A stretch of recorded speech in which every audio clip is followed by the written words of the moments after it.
Hi everyone, thanks for stopping by and seeing what I'm up to. Kevin has some more information on the next stimulus check. Let's hope this time there's actually some information.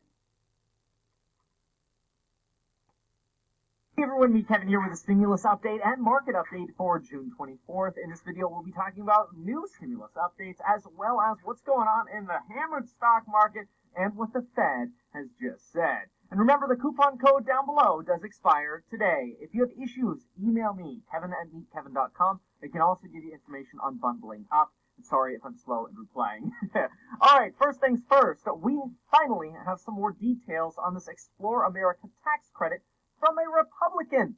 Republican Martha McSally put together and introduced the TRIP Act and released it today. This puts into writing a version of what Donald Trump has been talking about. Donald Trump has obviously been referring to this Explore America tax credit, which we've been hearing about. Like, seriously, $4,000 is a tax credit, so it's not even money I can use right now. We don't have money to travel. We don't want to travel. Yeah. Well, we finally have some more details on this, as much as we don't like it. What's interesting about it is that we finally know how far we actually have to travel to be able to use and write off these expenses. This specific proposal, which we're not sure if this is going to be the one that wins, but if it is, and this goes through, this proposal says that you have to travel at least 50 miles away from home for expenses to be considered, quote, qualifying travel expenses. A vacation home works, though. Must be nice to have a vacation home. And if you own a car, a personal car, you can use that, as long as you're traveling more than 50 miles away. But you can't take this credit if you're traveling for business and writing off the expenses for business. In other words, you can't double dip. Now, obviously, that makes sense. You can't get two forms of a tax deduction for the same expense. Anyway, this credit would include food and beverages, live entertainment, lodging, like hotel stays, right? And any kind of transportation, which would obviously include trains, buses, subways, planes, whatever. Maybe even rocket ships. Although I don't think we're quite there yet. Although, I guess if we could, it might be interesting to try to leave the planet during a pandemic. Anyway, there's also another proposal out right now, but first I want to remind you to check out this awesome clapper I got. How cool is this? I have a real clapper now. I just have to write on it.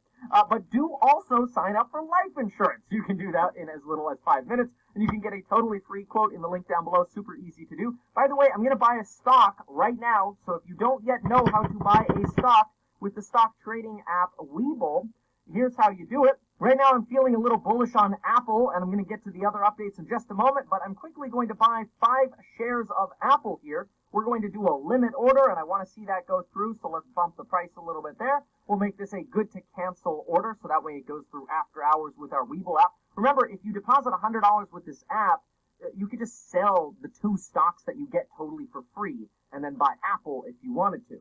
I'm going to go ahead and execute this buy order here. There we go. And 5 orders are through. So we'll see when that order fills. But let's keep going with the stimulus updates. In other news, Senator James Lankford, a Republican, has proposed a Universal Giving Pandemic Response Act. Another bill which would give us the right, which I know right now when you hear giving and donating, right now we're thinking, wait a minute, Kevin, we need money right now. We don't need to be giving money right now. Although there are a lot of people giving, let me just be clear on how you might be able to benefit from this, especially if you're a tenant. See, if you're a tenant, you probably don't itemize your taxes. And if you're somebody who doesn't itemize your taxes, then you generally don't get to take advantage of donating stuff. So, for example, let's say I paid $100 for this clapper, and I wanted to donate it.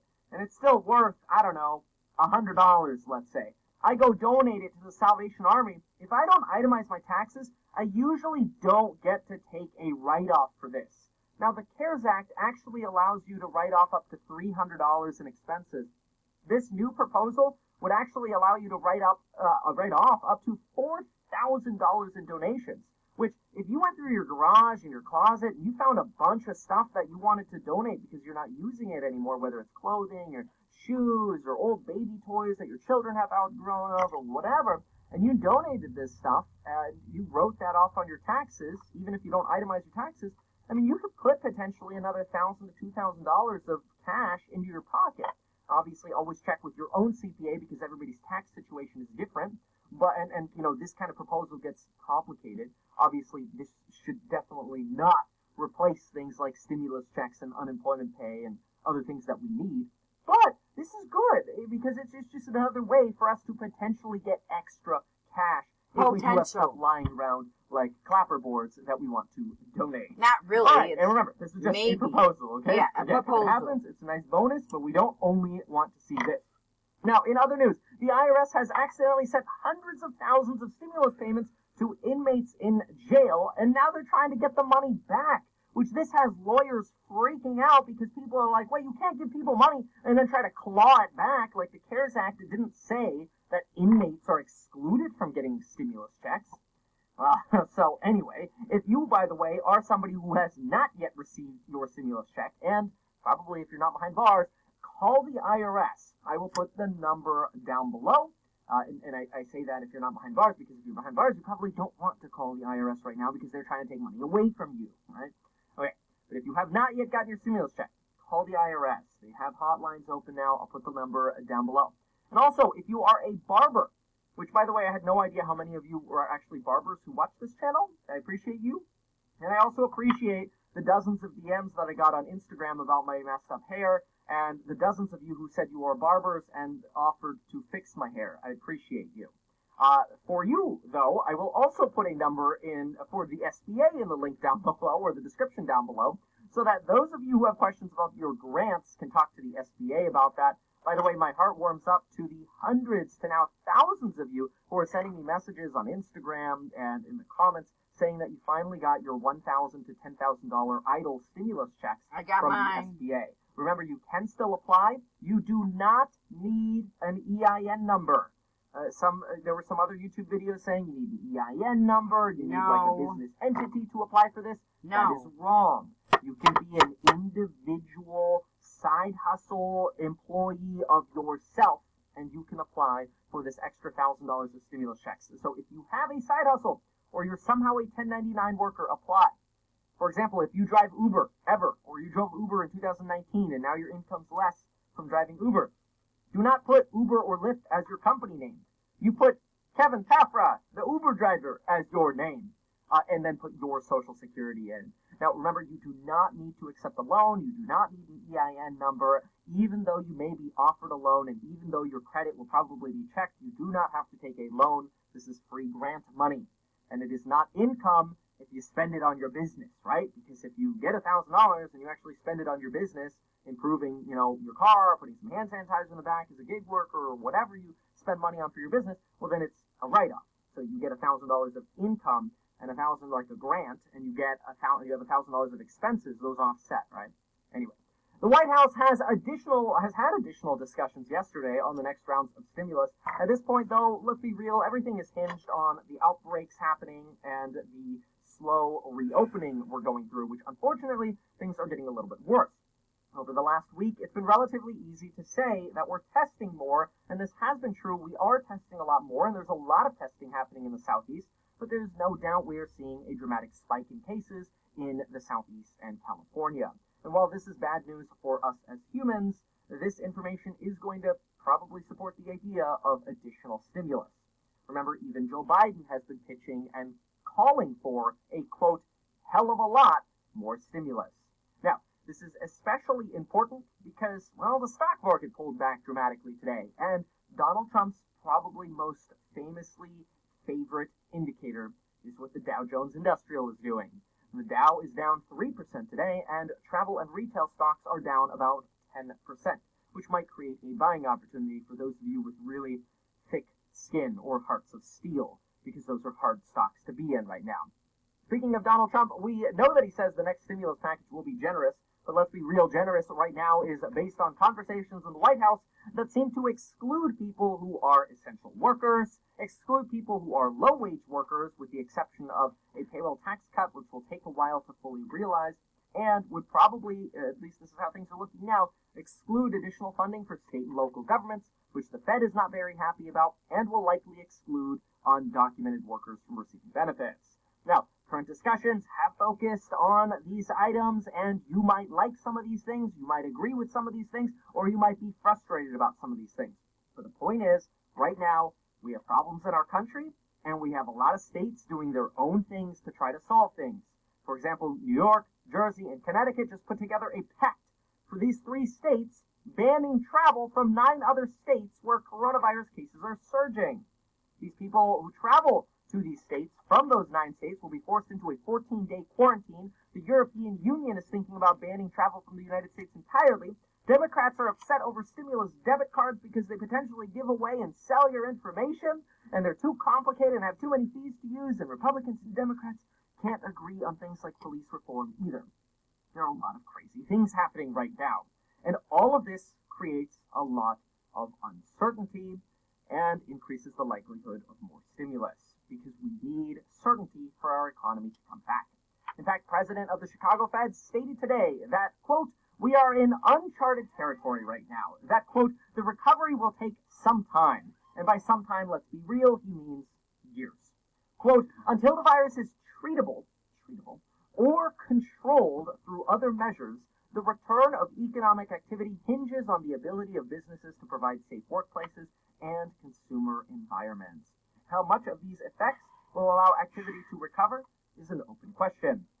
But at least in some places, we are now getting paid to wear masks. Apparently, Caesars Resort and Casino is paying people to put masks on. This is actually a very interesting way of getting around the whole political debacle that is masks.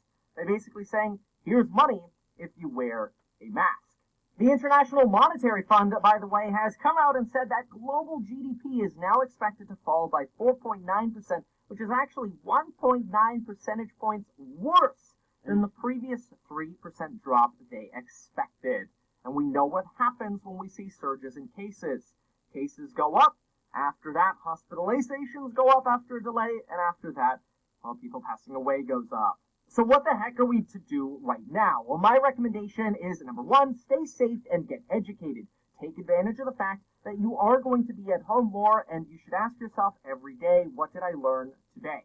I personally, and I'm not saying this to pitch my own courses, which has a coupon code expiring today, I have personally been taking other people's courses on other topics that I'm interested in. Like Sarge Ramelli has interesting programs on photography, and I'm not trying to pitch him. I'm like, why am I even talking about photography? I just like photography. And I found I just feel a lot happier when every day goes by. I think to myself, what did I learn today? Oh, I learned how to do that. I learned how to do that. I don't know. If anything, it helps with my happiness. Also, on scary days like today, where the stock market dropped substantially and every news outlet was complaining about this pullback in stocks, I do encourage you to ask yourself, can you spare $50 to invest in your own future and put them into stocks? I'm not even talking about the $100 you can put into Webull. I'm literally talking about anytime there's a scary day in the market, can you put $50 in? Can you put $25 in? Can you put $100 in? And just buy a little bit. My encouragement to you is to buy things that you're going to be comfortable with while you sleep. So if you pick stocks like Tesla, Amazon, Apple, Etsy, Shopify, or Redfin, these are companies that should do well. If you want to see more of these companies that I like, you could go to metkevin.com/stocks-June22. Stocks, June, and then the number 22 for 22nd. I updated my M1 Finance Pine. You can check that out. Just be careful with any of the retail and travel stocks. I'm not saying you're not going to make money eventually if you invest in them, but they will keep you up at night. The third thing I recommend you do is save money. Even though that hurts the economy and people are like, Kevin, you're going to break the internet if you tell people to save money. You got to take care of yourself right now. You got to make sure that your financial house is in order. Whether that means you're taking mortgage forbearance, whether that means you're applying for unemployment, you're getting your EIDL grant, the EIDL grant, whatever it is, you got to do whatever you got to do right now to build as much cash as you possibly can. Now, some reports have indicated that the stock market has been very volatile today because people are worried about this possible resurgence we're seeing in cases. Some are saying, no, this is just June rebalancing between bonds and stocks. And others say there's profit taking. Some say it's all three of these things. Others say we're in a bubble. And whatever the actual reality is, maybe it's even a combination of all that stuff, my belief remains the same. Buy what you believe in, sleep comfortably, get educated, and just continue to buy. Forget about the sell button. Forget about the value of your account. Talk about the value of your account in 30 years. You don't have to compare to all the people in the comment section going, oh, I'm up 30% on this, I'm up there. Who cares? 30% on $5 is still not that much money. Okay. Thank you, Kevin. Thank you, everybody, for stopping by and seeing what I'm up to. This is Silky Feather signing off. Bye-bye.